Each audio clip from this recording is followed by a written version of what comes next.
I know, man. Oh, it's a nightmare. All good, man, yeah. Just been crazy times, man.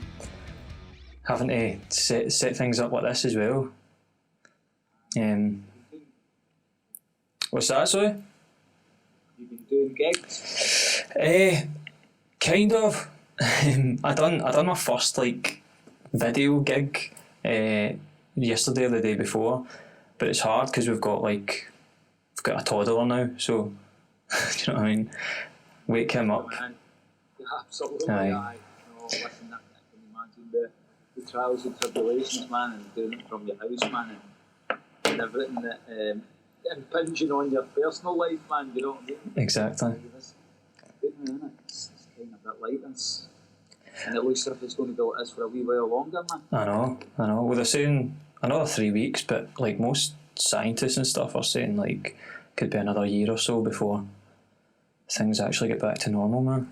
It's crazy. It is, man. It's insane, the situation, and unavoidable. Yeah. You know, it's avoidable, and I can't believe the way that we just bumbled from what. Well, I can't believe it because we got a bumbling idiot, man. Right? Exactly, man. Yeah. Leadership is non-existent, man. You know what I mean? Who get a cough and bailed? Get a wee cough and bailed. You look at New Zealand. Mm-hmm. Cinda Ardern, I think her name is. She's brilliant. Uh-huh. Merkel, she's a scientist, isn't she? So, you know, in mid-January they had all their tests ready to go, and that's how they kept their numbers, their deaths low. Yeah. Okay, and they're all, you know, they only started the lockdown a week before us, didn't they? Oh, really? They go back. Yeah. You know, some schools go back. Some other Crazy. workers are getting back to their jobs. So, you know, we blew it, man. I've seen that like China are going through like a kind of second wave though, because they lifted the restrictions on the lockdown too early because things were getting better, but they kind of lifted it a bit early. So, but how do you function as a country when the rest of the world isn't better either? Do you know what I mean? It's crazy unless you're not letting people in at all. Aye, well that's it, innit? I mean, it's just we're into this kind of unknown situation where it's just this unreal set of circumstances, man. It's just playing havoc with your mind, man. You know, I'm having some crazy dreams at the moment. You know what I mean? Yeah. It's like, you know, we're going to do gigs. But it's weird, man, because like my dreams are kind of more normal than real life right now. Usually my dreams are like proper nightmares, and then I wake up and I'm actually in a nightmare. Stuck in Groundhog Day, man. That, man, that's it. It's crazy, but anyway, so what's going on then? Have you been doing much of this then? Yeah, man.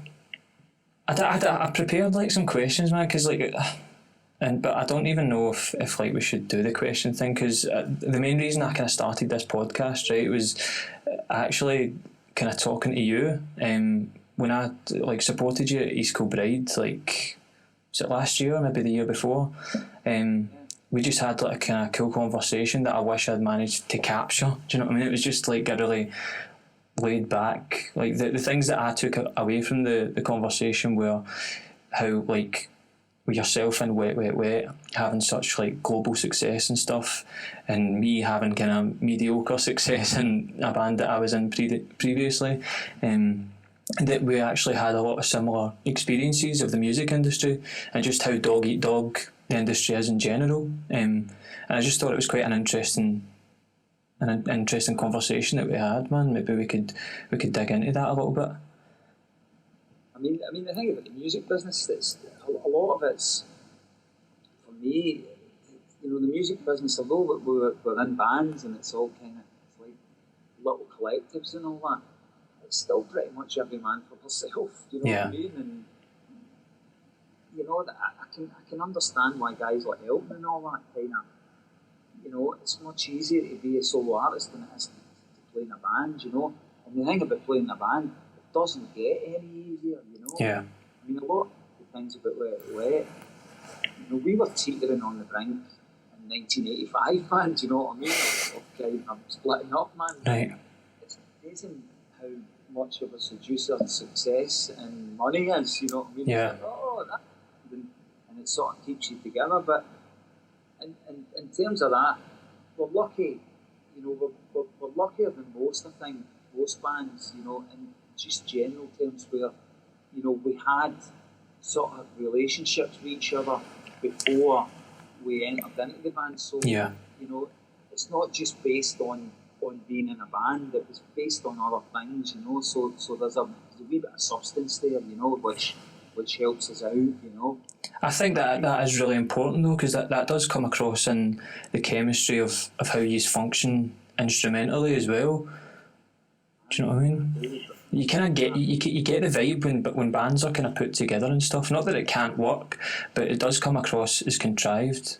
You know, unless they're like super good musicians. Do you know what I mean? Aye. Believe in that, if you're super good musicians, man, you know, I guess that was the other aspect of it. We all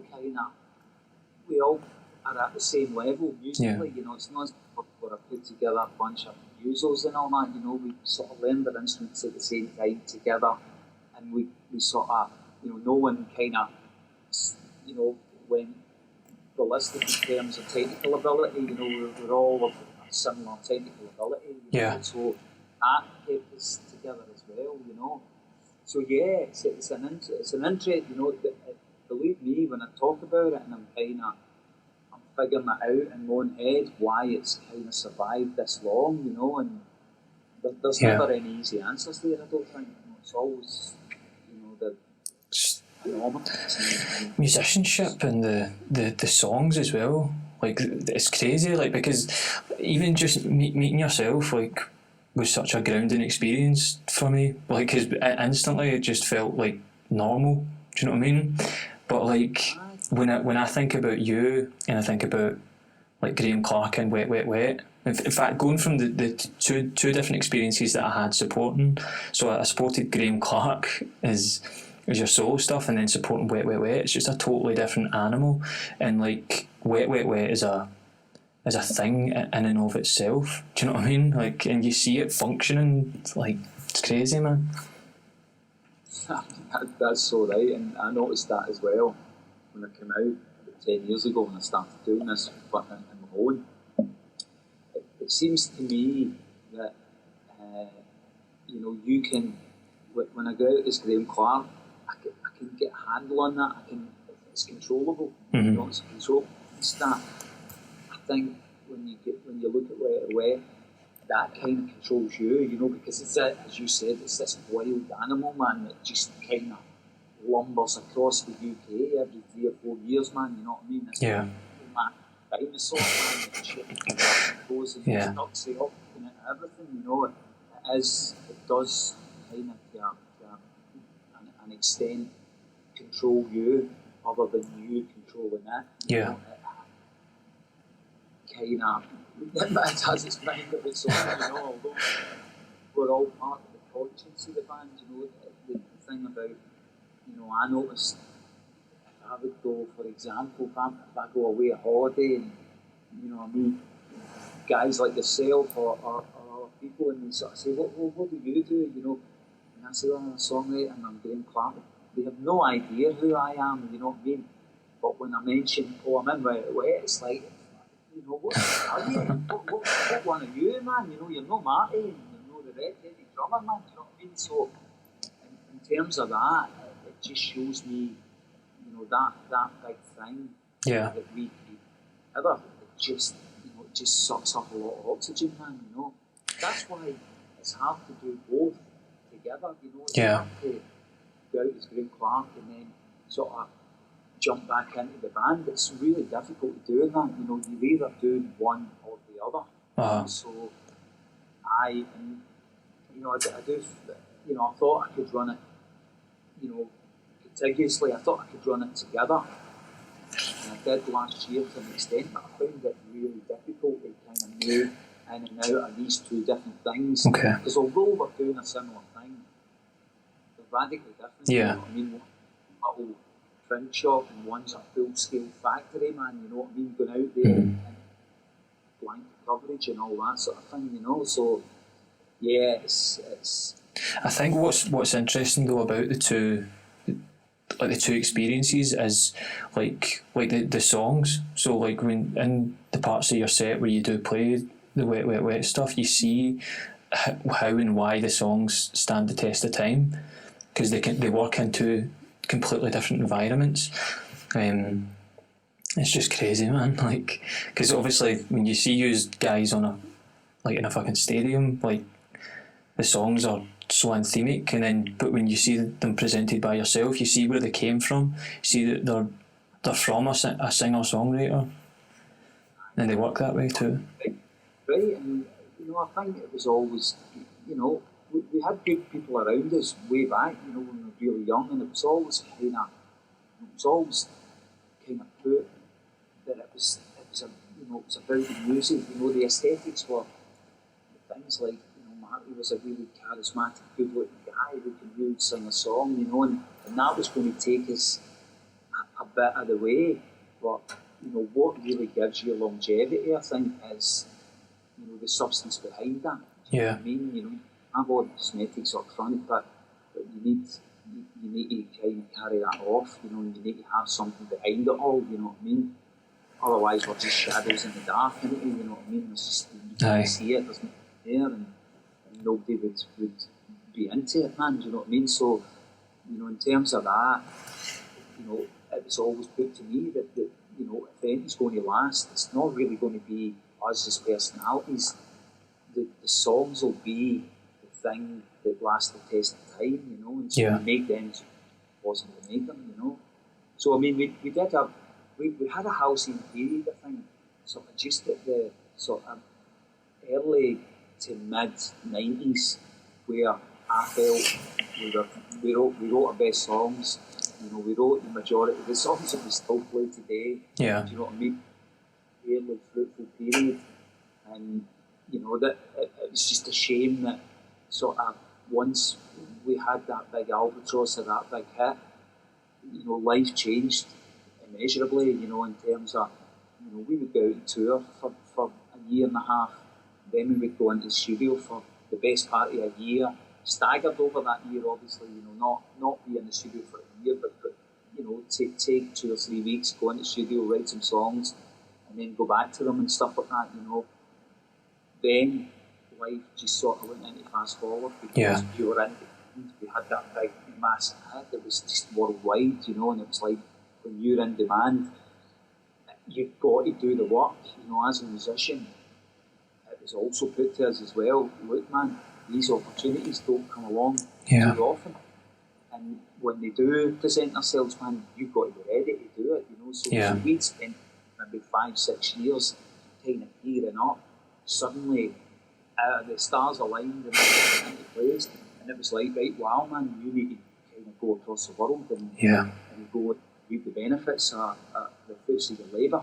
So it was just, as I say, once we got to 96, 97, we'd all kind of changed, we'd all had families, and what that's like, you're running a gang when you're in a band, all for one and all that sort of thing.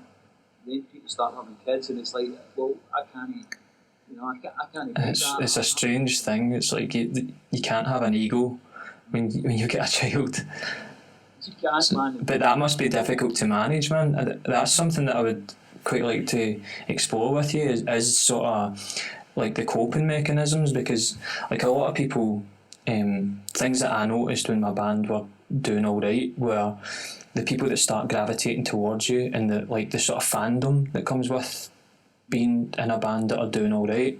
But when you went over the edge of what that is, and it's into red carpets and all of that stuff, like what would you guys do aside from, obviously I'm not, I don't mean drugs and alcohol, but I just mean like what. Yeah, that's a bit like. Yeah. It's probably a stupid question to even ask, man, but I just mean like psychologically there must be, because it's a different realm, isn't it? It's a totally different. No, it's a valid question, and it comes up a lot because it's interesting for people, as you say, how do you cope with that? Because people react, and especially with something like fame. It's, you know, I used to see it, and you know, I was in this kind of funny position where I was in the band, I was part of the band, but you know, I could look at the singer. He couldn't walk anywhere. Anywhere we went, he had to be on. He had to be Marty. You know, he was the face that carried it. You know, so I mean, in terms of that, I think his life changed much more dramatically than any of the rest of the guys in the band. You know, so having that position, it was a privileged position. You know, because I could still walk down the street relatively, you know, comfortably. You know, there would be a few people that went, you're that, you know, blah blah blah, and you could deal with that. But I never had that intensity that, you know, the singer had, you know, which just took it into a completely different level, you know. And I think it's a great question because, you know, it's something that I think about a lot. You know, there's no book. You know, here's how you handle huge success and lots of money when it comes in. You know, you react to your circumstance. You know. Yeah. Where I think I was lucky was when it kind of exploded for us. I just had a baby. Right. My wife had that baby, you know, and suddenly that changes everything in your world, man. You know what I mean? From sort of, you know, being this self-obsessed, you know, you're taking photographs like, no, I don't look good in that photograph, killing me. That's the one important thing. You know, when you have a kid, man, suddenly all these things that were important to you have pale into insignificance with what's just suddenly appeared, this bundle of responsibility that suddenly you have to, one, provide for, two, be responsible for, three, care and nurture. Yeah. You know what I mean? Just make sure it doesn't die. And it's terrifying, man. Absolutely. It's this feeling of a bit like success as well. It's a bit like horrendously terrifying, but extremely exhilarating. All at the one time, you know. So I mean, that for me was my coping mechanism. You know, suddenly I had this other kind of, this other thing, and this other dynamic in my life suddenly came along, and you know, it wasn't suddenly all about me and my band and the music. It wasn't about that any longer. You know, there was a shift, a subtle shift, in you know, my whole life and my whole outlook and my whole philosophy. Really, you know, I think life is like that, isn't it? You know, you have profound things happening in your life, and suddenly you change. Yeah. You know, and that was all. I knew, like, at the very beginning when we started having kind of mild success, you know, it looked to me, you know, people say, oh, you're going to change when people recognise you, and when you get all these trappings that they talk about and all that. And it looked to me more like people changed towards me. You know, when people find out, oh, you're a mate of Wets. Yeah. I was like, you appear differently to them. Yeah. You know, the concept around you has changed in their mind. You know what I mean? So I always saw it as people changing towards me and trying to be the person that I am. You know, that was all I was. And that's a difficult thing to do as well. You know, to try and be yourself all the time. I suppose that must be funny for you to hear that, for like somebody like me saying, oh, you just seemed really normal, like as if I should have some sort of expectation of your personality. I mean, you know, I get that as well, because, you know, I met a couple of school friends years and years ago, and I was in a supermarket, you know, and they're like, fucking hell, I didn't expect to see me in here, and they're like, you know, and I was like, right, and then I thought about it and I went, what did you think I get myself, man? You know, I mean, you know, in this plateau that I don't need to go. The labels get a secret supply, secret supermarket. It always seems a bit, you know, perception's always a bit skewed, especially when it comes to things like success and you know, all the things. Let's face it. I mean, the reason we do this, you know, you're doing it for a reason. What you do, I love when you're 17. I loved it. sign an autograph. I'd love to be recognised. I'd love all that. Yeah. You know, and it's like looking in a room, the successful, and you're looking in, and everyone's in there having a great time, and sort of sitting in big leather couches, and you're like, oh, I'd love to be in that success room, and then you get in there, and it's all broken bottles, and knives, and waiting about. A lot of waiting for stuff to happen, man. Well, it's like that, isn't it? And it's also like the perception that you have of what it will be like is totally irrelevant. You know, it has no bearing on what it is actually like. Yeah. And usually, you know, I found out pretty early on, whenever somebody came up and asked for an autograph, it was usually at the cheese counter in Soho. You know what I mean? That was it. You know what I mean? Mm-hmm. Like, the irony is there, man. You know, that's the kind of the fame recognition bit. Yeah. You know, so I mean, once I got my head around that, I was kind of all right with it. You know, I mean, it's nice to be.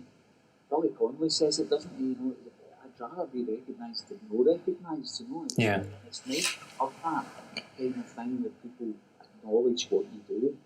You know, that's a great feeling. I think. You know, the fact that you've done something and created something that's went out and maybe played a wee part in their life, you know, and that's the way I reconcile it in my head, you know. Do you think, like, being from Glasgow or just Scotland in general sort of grounds you in a way that maybe not a lot of other people get? Like, I found, like, my band done a tour of like Asia, and we played this big festival in Singapore called Music Matters, and like there's like we've done all of that and then came back to signing on, right? So it was like two completely different worlds.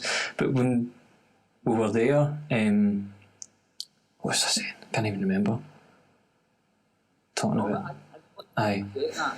You go from one, you know, the sublime to the ridiculous, man. Mm-hmm. And it was the same, you know. I think, you know, we all signed on, and you know, we were on the verge of signing a big contract, which is no different really to going and playing a big gig at a big festival in Singapore, and it sounds, you know, you're in an extremely exotic place that you would never get to.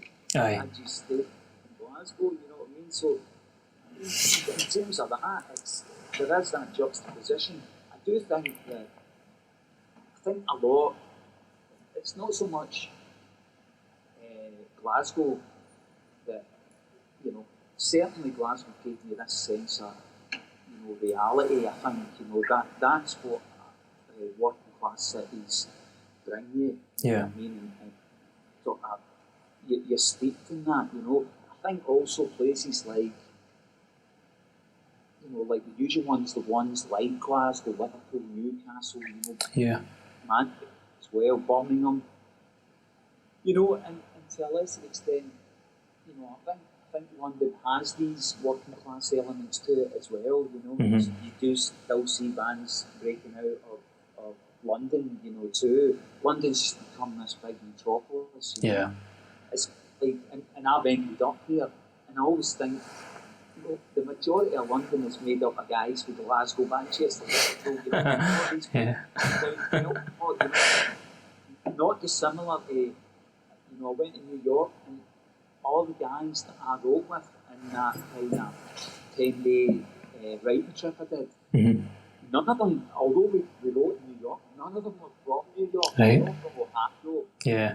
you know, Cleveland and Raleigh and all these kind of places like Bank, like Rutherglen, like Castlemilk, you know what I mean? All these places and sort of gravitate towards the big metropolis, and I've done that. I think what Glasgow and Liverpool and Manchester and all these kind of Leeds and all these big cities, they give you a grounding in reality, you know, where, you know, it's not the worst thing in the world if your band goes out there and doesn't make it, you know. So what? Big deal, man, you know, tried and didn't work, you know, it gives you a sense of yourself and a sense of reality, you know. But don't get me wrong, man, you know, when you talk about going to a gig in Singapore and then coming back and saying, I'm going, fuck, where's the limo, man?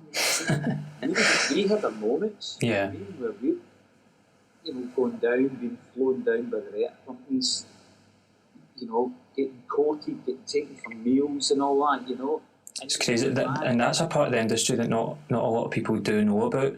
Like there's sort of like the kind of mystified part that you're talking about, with the separation between sort of the general public and celebrities, but nobody is really aware. Like everyone sort of uses celebrities as the target, not realising there's this whole machine in the middle that's actually contriving a lot of the stuff that. Do you know what I mean? Well, that's it. I mean, we sort of. I mean, that's always been there. It was always there in our day as well. It's just called different things now, isn't it? Social media and all that's kind of a big. But before your direct company would have promotional departments. They would have press departments. They would have all these things that would feed out. As you say, the big conglomerate company, that goes out there and feeds all the information, the big machine behind the faces, man, So, I mean, we would come up, we would fly back up, and, we would get, our Moz to come and pick us up at the airport, man, right back down to the earth with a bag, back to the bedroom. Yeah. Right, man. I'm on, man. I've just been living it up. Spent Bruce and April, man. On the Monopoly board, but now I'm back next to my Pepper's Rolls factory, man. You know what I mean? So it wasn't one of these that, you just had to. And I mean, you're 19, you're a teenager, man. You can absorb these things. Yeah. And we certainly, we didn't really get into that sort of inflated ego until much later on, when we started to get money and we were able to buy flats. And what would you do with money? Yeah. When you're young, man. You're going to buy a really nice car, buy a really nice pad, apartment in the West End, man. All these kind of things. That's when you kind of begin to lose the sight of yourself, man. You know what I mean? And lose who you are, and sort of, what should I be doing, man? You know what I mean? That's when these sort of questions come in.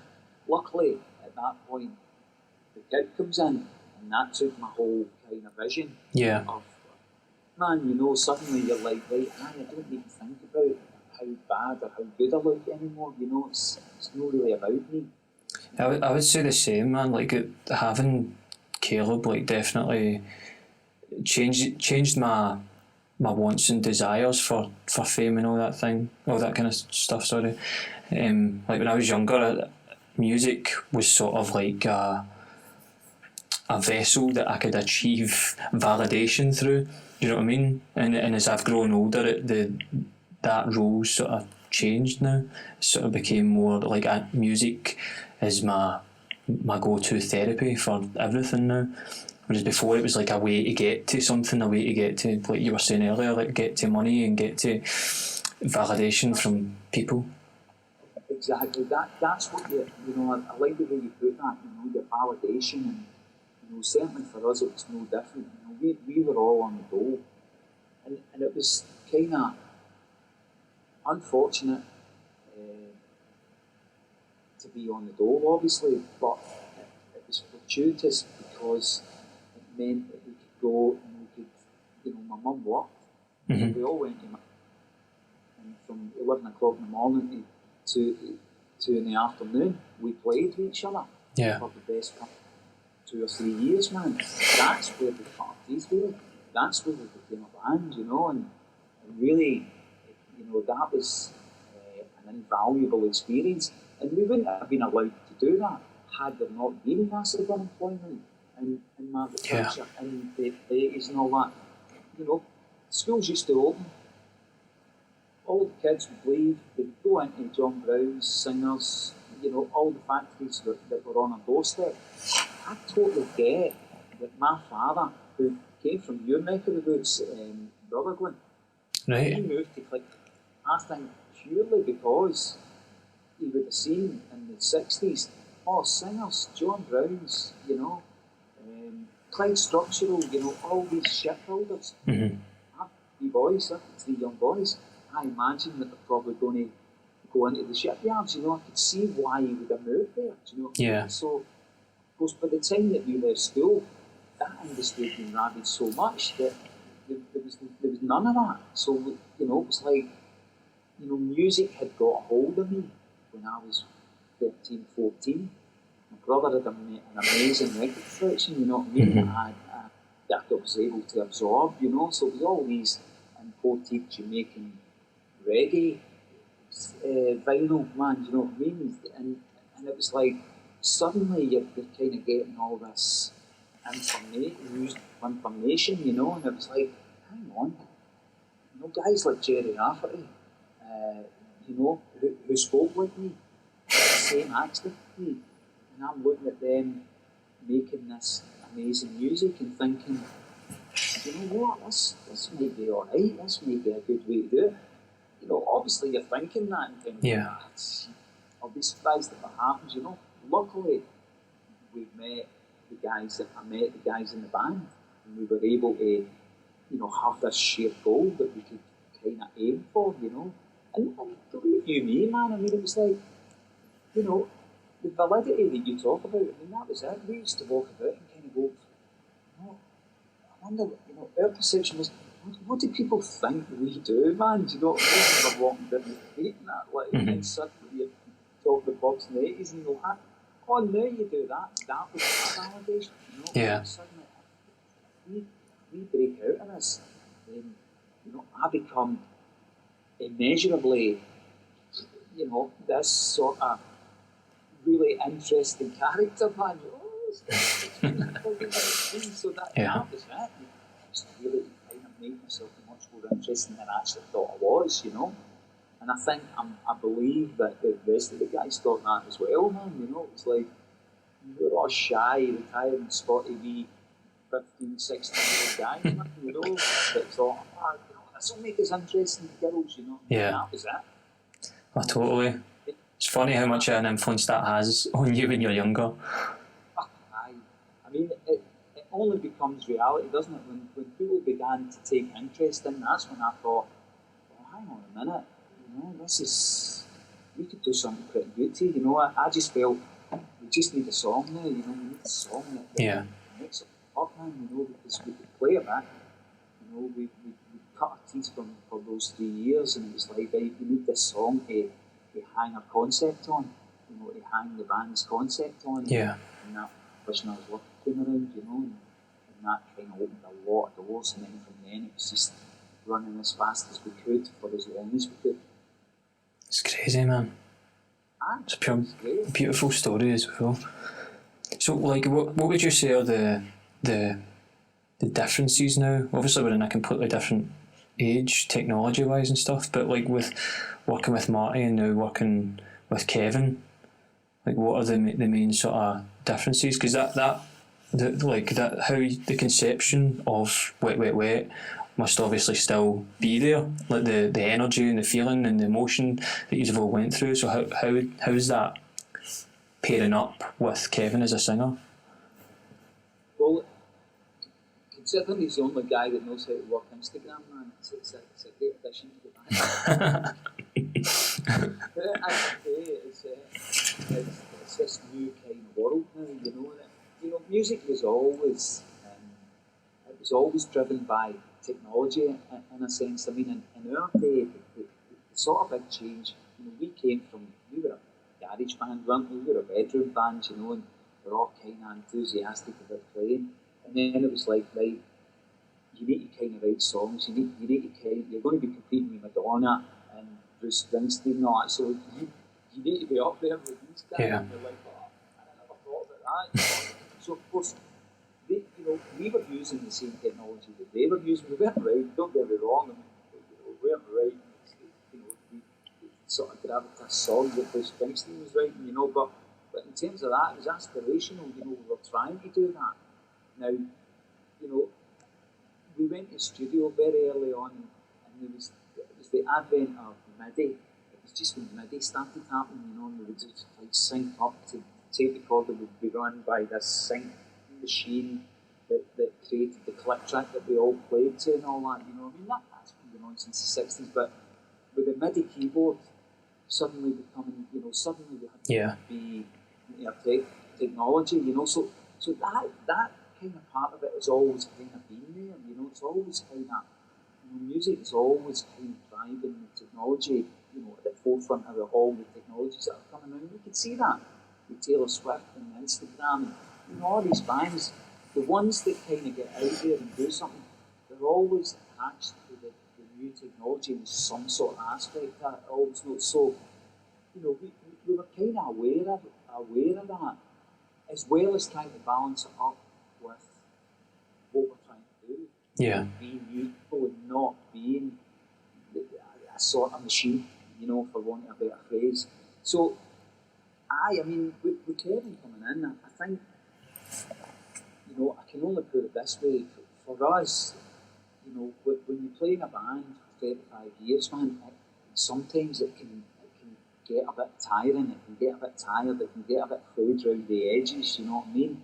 And sort of, taking this, parking the wet car up for a period of time wasn't such a bad idea, because when we come back in and you get a guy like Kevin in, who's kind of, if you think about it, Kevin's only kind of grown up through the technology, Yeah. He came through the reality TV shows as well, so he's not had the same sort of grounding, or that's the wrong word, but the same sort of environment that we had when we broke out. He's had a completely different one. In fact, I would hazard the guess that he's only been in the music business since the 21st century, man, do you know what I mean? Yeah. So, for that, I think he broke in 2001, he was on that programme, so he's only known this part of the industry, so he's kind of joining something that's this kind of well-oiled machine, you know what I mean? And Yeah. as you're trying to marry, a guy from a different kind of era of music into our sort of, our musical kind of thing that we're trying to do, it's the thing for me that hasn't changed, even though the technology changes a lot, is people still want a good song. Yeah. He has enabled us and enabled me to continue and do what I do, because if people still want a new song, then I'm still employable. You know what I mean? The minute that goes, I know it's fair to say that new music is difficult. It's a difficult place for people to get their head around. Nonetheless, there's still people that want to listen to new music, but I do think that that's changed a bit in terms of in our day. You would do your new record and it would go out there, and then you would tour. Now you tour and you maybe have a record there to sell as a part of the merchandise, like a t-shirt, Yeah. like a program. You know what I mean? That's where it's sort of upside Different. down now. Yeah. And you know what? I try not to do this where it's like it was better than our day and it's worse now, because it's not. It's just different. It's a different way of the same thing happening. It's just we have to adapt, and that just means bringing a guy like Kevin in just invigorates us back into the music again, and sort of breathes new life into the band that was maybe getting a bit tired and frayed around the edges. And having a young guy in there kicking your arse, man, it's maybe not such a bad thing, because you can become stiff and get in your ways, and you've got a certain way of writing, and sometimes it's nice to take me out of that comfort zone and show in a different way. It really works as well. Like Kevin is, there's similarities, I'd say, like between him and Marty, but there's obviously distinct differences in their voices as well, and Kevin makes them his own, and I think that's what works so well with it. And he's a different performer too. Well, I love that. Yeah, you're right, Chris, and I love the fact that that there is this. Sometimes when I'm listening to him, I'm like, "Where's Marty?" There's a tonal quality that's similar to Marty, but as you say, he's a different singer, but it's...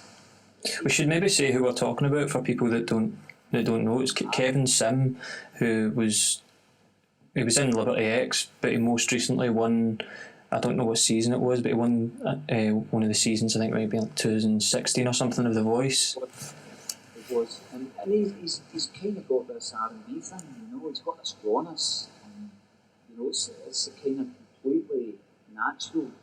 I may be doing him a disservice here, but I don't think he has been taught in any sort of way. You know, it's everything's just coming organically for him, man. You know what I mean? So, you know, it's unusual that you get a guy that, you know, we knew we were looking for a needle in a haystack. You know, when you're trying to replace a guy like Marty, it's like, what are we going to do here, man? You know, because the guy's kind of almost, he's irreplaceable, really. You know. So when Kevin came, without it, we're not trying to do like for like. We're not parachuting somebody out and then parachuting somebody in. You know, Kevin's a completely different animal, completely different personality, and a completely different charisma from Mark. But yeah, he has that correlation and aligns us with the back catalogue, with the old songs. You know, so he does a lot of jobs exceptionally well and ticks a lot of the boxes that need to be ticked. We're going to, you know, go onwards and upwards with this amazing band that we have, you know. So, I mean, I love the fact that he's not the same personality. You know, it's not. Marty was a cheeky chappy, you know. He's kind of Marty's a smiler man. You know what I mean? And he'd sing a song, and everyone loved him, man. You know, and he's a great guy. Blah blah blah. Kevin's a different animal, you know. He's not an outwardly going guy. Right? He's completely radically different. Yeah. He keeps himself to himself. You know, doesn't really say that much. You know, sometimes I'm like, right, is he not saying much because he doesn't like me, or is he just not saying much because he just doesn't say much? You know what I mean? And he say much because, you know, when he does say something, you take notice of what he says. You know, and that's kind of, you know, for me, that's a breath of fresh air in the band, man. You know, somebody who's just not putting on the act, you know, not kind of living up to what we all think the lead singer about what it should be. You know? I mean, going into it, you know, it's taken him the best part of a year to kind of acclimatise himself to being in that position, man. And let's face it, man, it's a huge pair of shoes to fill, man. You know, I don't know anyone that would have, you know, as I said, we were all crying in the rehearsal room, man, after we had a few guys into it. We just thought, we're looking for something that isn't there. Do you know what I mean? You're wanting, it's like, we need a new mate.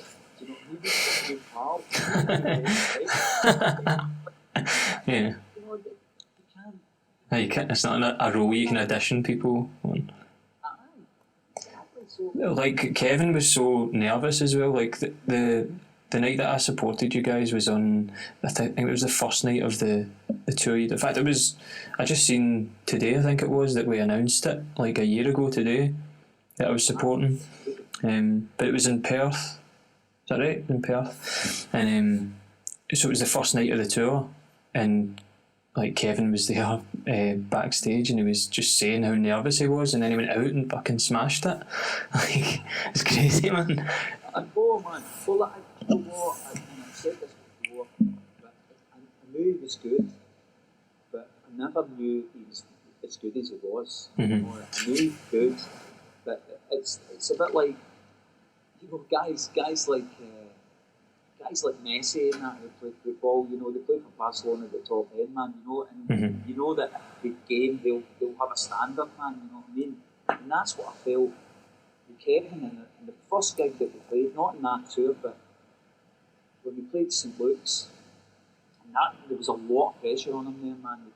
Even we were feeling it like that, my God, it's all falling on his shoulders, because let's face it, I've done that gig a million times, Tommy's done it a million times, Neil, Graham Duffin, we're both quite comfortable where we are. Kevin had never been in that situation before, or carrying and pulling this big train right back on the tracks. But for like 6 songs, man, he never missed a note, a word. You know, I was blown away, man, because I was like, I knew he was good, man. I just didn't know he was that good, you know. And it's only when, you know, you get put under that kind of scrutiny, that kind of pressure, that sorts people out. Yeah. For the boy. Rise to the occasion. It's rising to the occasion. There's a lot of people looking at that gig, kind of going, "This is made great, man." You know what I mean? Yeah. And we knew that as well. We all knew it, you know, and we're all kind of looking at them. Listen, mate, you go in here, don't fuck up and be brilliant, man. You know what I mean? No pressure. I think if you wanted to to continue as a band, as a function band that are going to write and all of that stuff, like, you have to do that. Otherwise, you might as well just get a tribute singer in. Do you know what I mean? But which people wouldn't want either. Do you know what I mean? If someone came along seeing somebody doing an impression of Marty Pell, they'd be like, "What the fuck is this?" Do you know what I mean? That was, you know, and I'm not down crying. You know, we had a few people there, and they were good. You know, don't get me wrong, they were good people. They knew what they were doing, but it was just, it wasn't right. You know, it wasn't sitting there. For one reason, it didn't suit who we were. And you know, when you're trying to, as you say, you're trying to blaze a new trail. You know what I mean? It's like we're going to need to go out here, and we're going to need to kind of go down the road for the next few years. You know, and I was looking for somebody that would fit not only the bill of the band, but fit in with our personalities as well. You know, fit in the band. You know, Kevin's a down to earth guy. I think that's where we all related to one another. Was, you know, he'd had moderate success. You know, he'd won the The Voice.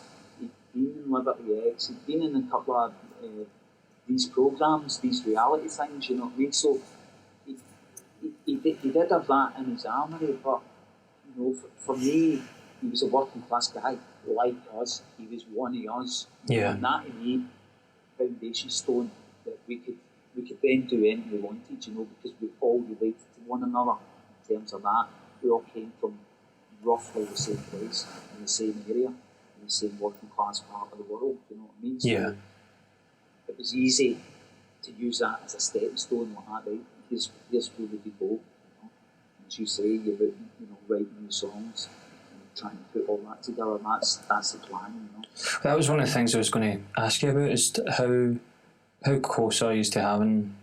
Are you recording an album? Or... Yeah, you know, with the lockdown, it's kind of, songs are going around the systems, man. You know, we're all plugged in our systems. So yeah, I mean, we got 4 or 5 ideas that we're working on.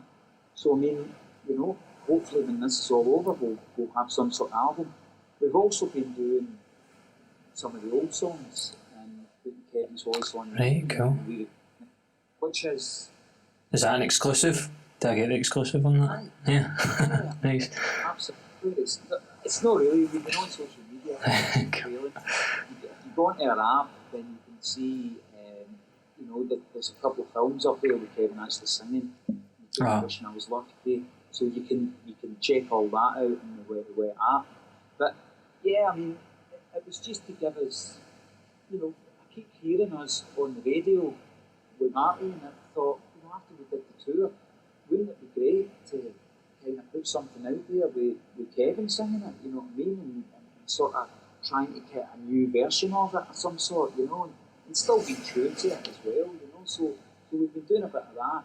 That is another thing that kind of takes up a lot of the energy. If we're doing that, then, you know, the writing sort of went out the window a wee bit. But, you know, hey, look, we're always writing.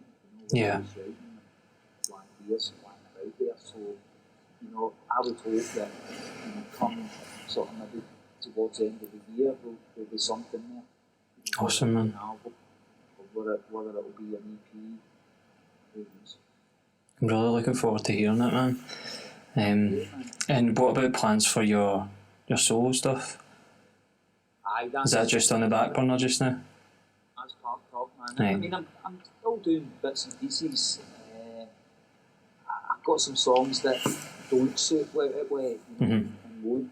That's so. I mean, they'll be things that I could use, you know, for my own thing. You know what I mean? But as I said, it's hard to do the two things in sort of parallel with each other. You know, it's one thing or the other, man. You know, and really, I think we owe it to ourselves, I think we owe it to the band, and I think we owe it to the people that want to hear new music, that we need to get some Get it done. up there.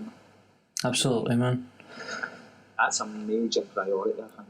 I think it would put the minds at rest that are dubious about it. Aye, I think you're right.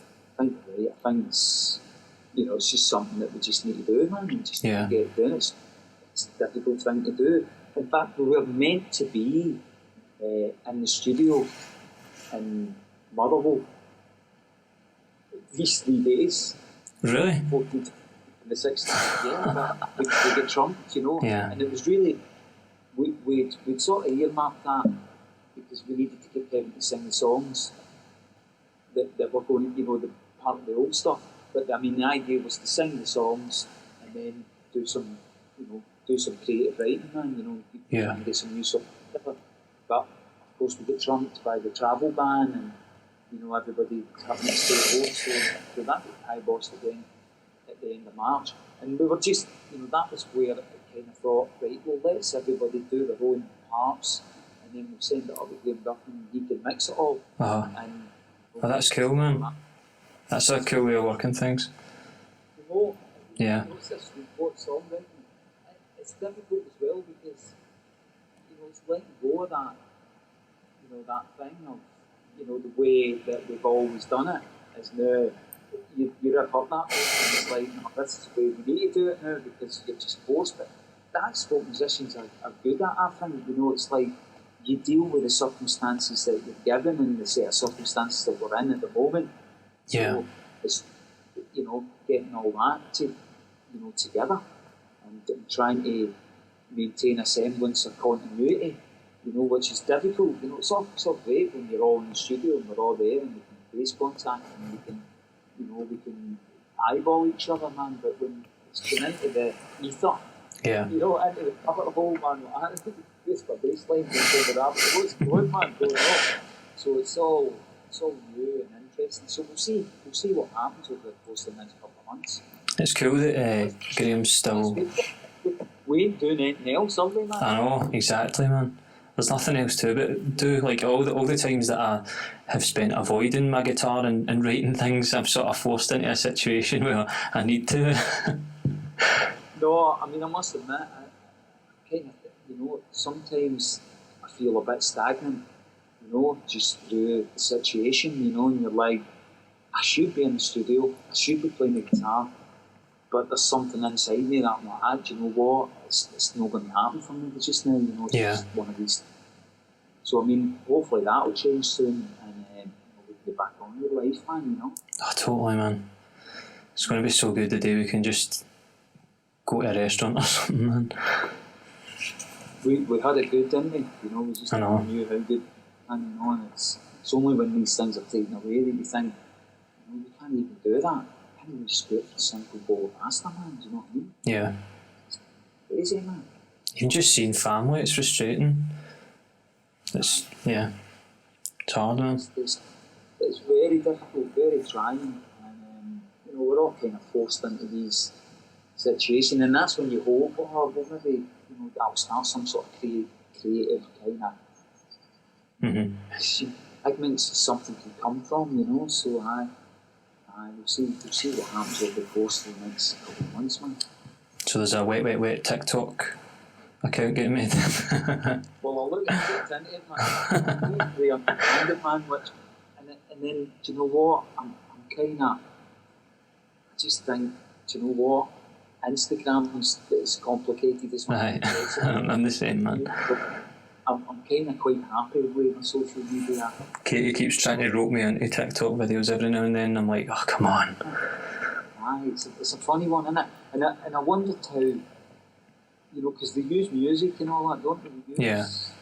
Well, I actually noticed I put a single out a couple of days ago, man, and one of the publishing company that sends it all out to like Spotify and Apple and all that, there's an option on it, It's not a publishing company, a distribution company. There's an option on it for TikTok now. So I think a lot of these distribution companies are actually starting to collect the royalties for it. Yeah, that's right. It's the. Do you do the Glaswegian digital distribution? I used to. Well, I use it for the band that I was in before, Fluorescent Arts. But it's Emu Bands. Is that right? Emu Bands.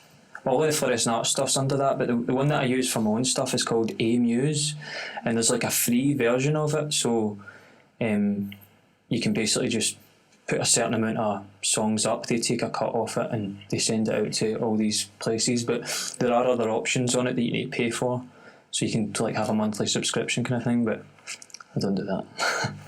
Oh, I mean, with the Emu Bands, I think it cost, I don't know, 35 quid or something like that. Yeah.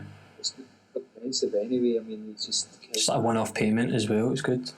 I kind of like that. I don't like the subscription. You know, that's when I kind of draw the line and say no. Yeah. You know, I don't know where we're going to be in a year's time, man. Do you know what I mean? Mm-hmm. I'm even, you know, I've got the Pro Tools year subscription. You know, and I'm not happy with that because it's just like, well, you know, things might change. You know what I mean?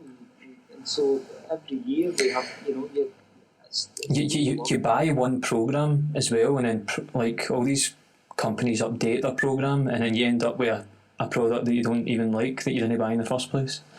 Exactly, you know, and so you know, I kind of resent the way that if you are a home recorder, that you know you have to go into this subscription thing, you know. And for the first year, I didn't. I just bought the standalone product, you know, but I've succumbed to it.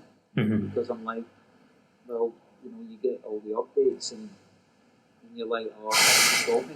Yeah. Know? And that's the way of the world now. So, you know, as you say, you work in your own station, man, you know what I mean? And you need these things, do you know what I mean? And you need these things to work. Yeah. You know, I mean, you need to get the subscription, but it's the way of the world nowadays, isn't it? Especially right now, we're all locked in the house, man. Just need to work with it by ourselves, man. Have you been writing? I have. The song that I put out the other day, like, it was just a demo, and then when all of this happened, I was like, right, well, I'm going to just put it out the way that it is. But I basically I recorded everything, like the vocals and guitar were recorded with this headset and GarageBand on my phone. So I'm basically like sitting over my guitar with this mic. It sounds great, man. That's the other thing, isn't it? I mean, listen to you, you know, you sound alright coming through there, so I would imagine that it's, you know, the kit's good enough to make it all sound pretty good, man. You know what I mean? So I wouldn't imagine. I mean, I thought Kevin was going to do his vocals in GarageBand, but he got a Pro Tools set up. So I mean, when I went back to him after I heard the vocal, I said, well, GarageBand sounds great. And he's like, I know, I got the Pro Tools one, man. Right. You know what I mean? So, but, you know, I think GarageBand does a job, man. Yeah. You know what I mean? It's like a... And it's gear in it. It's all digital gear. Yeah. Exactly. For the purposes of the kind of stuff that I do as well, man, like, I don't think anyone's having massive expectations around the recording process of my music. Do you know what I mean? And do you know what? I think you're right in what you're saying there. You know, I think in terms of, you know, what people are looking for, they're not looking for huge, massive productions anymore. I think people have had enough of that. I think, you know, massive productions are great in their own way, but I think people with the likes of Ed Sheeran and all these kind of guys, man, they're probably doing it in a wee thing. You're like, right, yeah. So there's something to be said about simplicity, and something to be said about, you know, not having huge, massive productions that are going to be difficult to recreate in a live situation. You know, that's the way you know, that if I'm writing music now, that's the kind of music I want to listen to. Yeah. I want it to be tapped. I want it to kind of wash over me and hit me. You know, not how are they creating that sound? You know what I mean? I don't want to think about that. I want to listen to it. a linear way, man, you know. It's cool. I'm really interested in hearing what he's come out with. Hearing like the classic, like you guys are like singer songwriting songs. Do you know what I mean? With like Kevin's kind of modern tone. Be cool, man. Absolutely.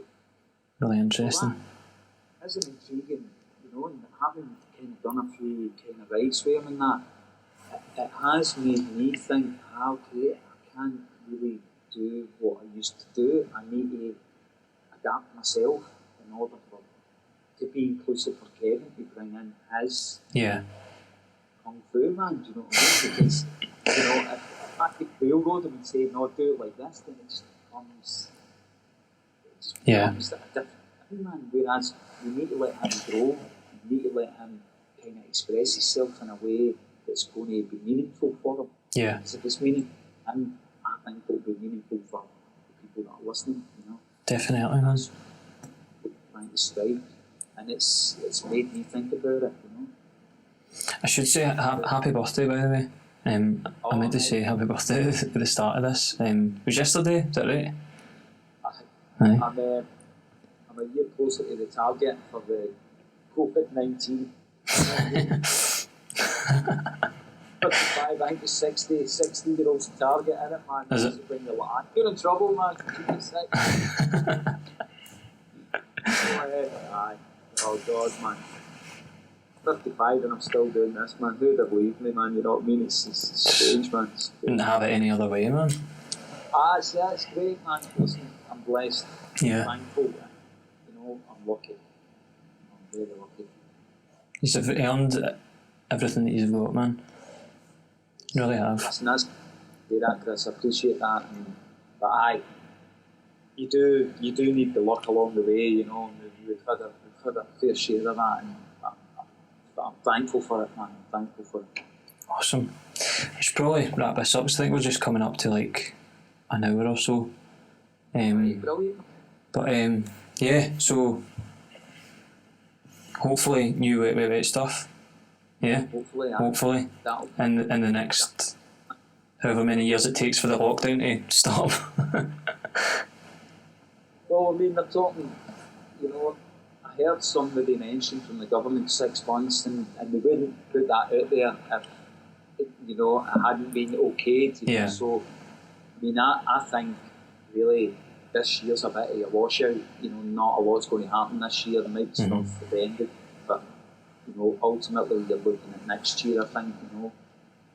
Hopefully, if there isn't a second wave, as you say, you know, you are watching South Korea, you are watching Singapore, China, the second waves of this disease, man, you know, that's what everyone's eyes on, isn't it? Because if you do it too early, you know, you're just going to have to create problems for yourself, man, later on. So, we'll see what happens in the next kind of month and a half, you know. Be funny, man. We'll all be going outside, like, remember this place? I forgot this existed. Well, the world's healing itself as well, isn't it? Yeah. Because of planes pumping massive amounts of carbon monoxide into the atmosphere, man, you know what I mean? It's kind of, you know, it's cleaning itself up, man. Yeah. You know what I mean? So it's one wee benefit. Definitely, man.